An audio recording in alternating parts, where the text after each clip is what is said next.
All right, frustration, another target game that uses the physical literacy skills of throwing with accuracy.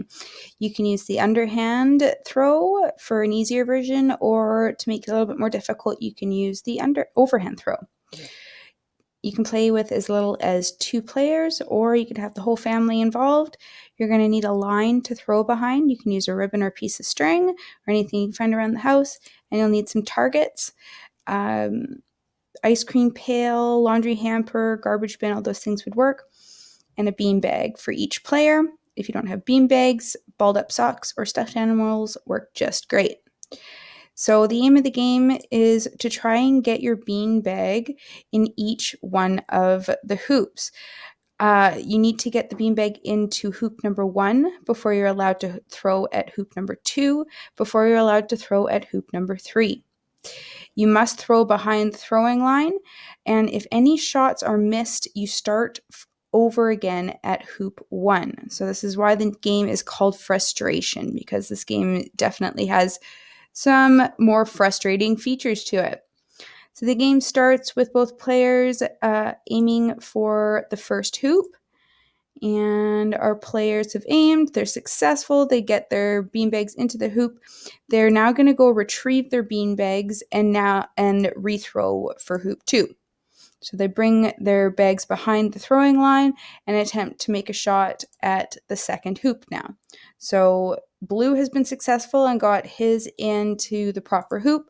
Meanwhile, red has as well, so they can move on to both players throwing at the last hoop or the third hoop.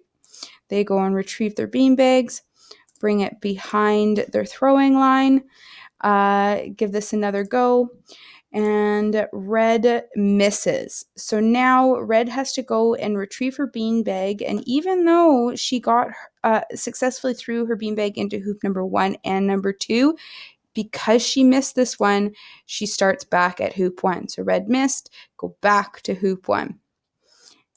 And she's feeling a little bit panicked.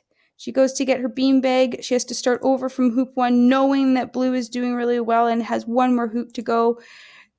She decides to take another really quick shot and makes it into hoop 1. However, her throw is invalid because her foot was over the line. So she's got to start over again. She's going to continue to aim for hoop 1.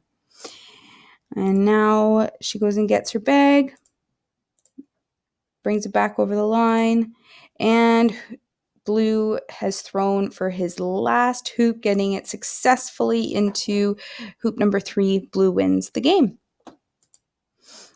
All right, so some variations to make this a little bit more difficult, and the physical literacy cues.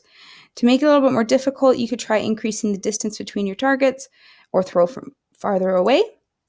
You could add in the edge rule, so the beanbag cannot touch the edge of the target. If the beanbag lands on the edge, you have to start over at hoop 1. You can throw from a plank or squat position, so this can be turned into a little bit of a warm-up game or an exercise game.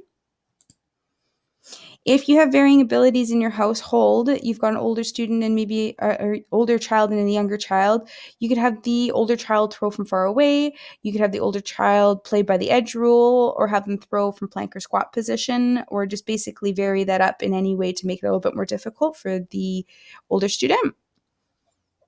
Physical literacy skills or cues that we're looking at for both underhand and overhand throw. You want to face your target, step with your opposite foot towards your target, use a pendulum arm motion with your arm that you're throwing with, and follow through with the hand that you're throwing with.